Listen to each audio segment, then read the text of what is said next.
Amoureux depuis des années, Faustine Bollaert et Maxime Chatham partagent les mêmes passions.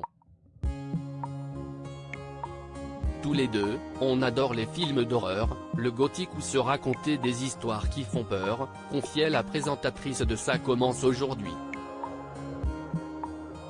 D'ailleurs, notre mariage, organisé dans un style manoir hanté, était atypique. Même si l'animatrice de France 2 est elle aussi attirée par le gore voire l'horrifique, il lui arrive encore d'être choquée par son époux.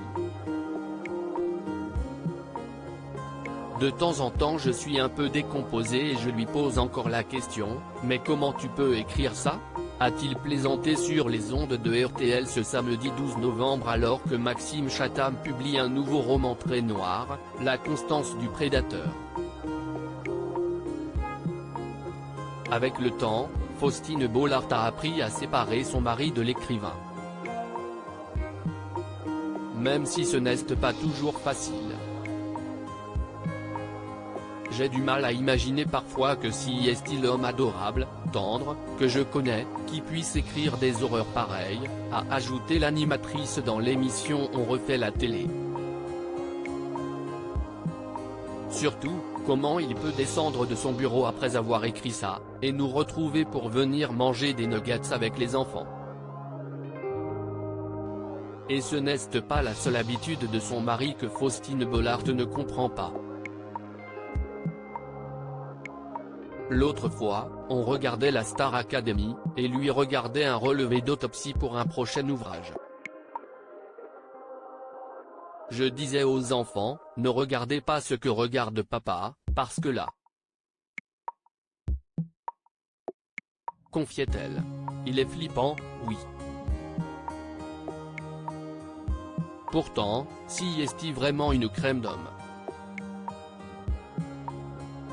Maxime Chatham, Abby et Peter, je vous aime et Maxime Chatham est particulièrement au courant que ses écrits peuvent surprendre voire choquer Faustine Bollaert. Parfois, ma femme lit un chapitre que je viens d'écrire, et elle me regarde en silence quelques secondes.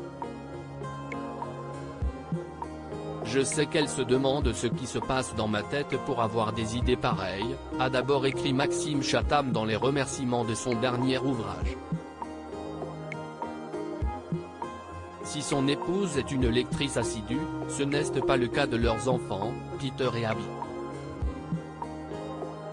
Ils pensent que j'écris juste des livres qui font un peu peur. Ils ignorent que je tue des gens dedans, et comme ils sont encore jeunes, je préfère ne pas le leur dire, a ajouté l'écrivain. Qu'ils me fassent encore des câlins lorsque je descends du bureau, quand j'ai l'air un peu ailleurs. Chère lectrice, cher lecteur, vous serez gentil de ne pas tout gâcher en leur disant la vérité, merci, a encore écrit Maxime Chatham qui compte donc sur la discrétion de ses lecteurs pour ne pas gâcher l'enfance de son fils et de sa fille.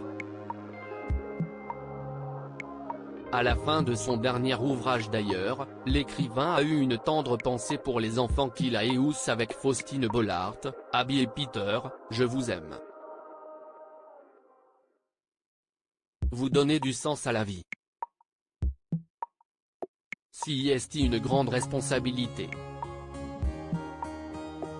Et soyez rassurés, vous n'avez rien à faire pour l'assumer. Juste être vous. Le reste, si est le rôle des parents. De tendres mots que les enfants ne pourront lire que dans quelques années. Encore petits en effet, leurs parents ne préfèrent pas les effrayer avec les histoires gore inventées par leur célèbre papa.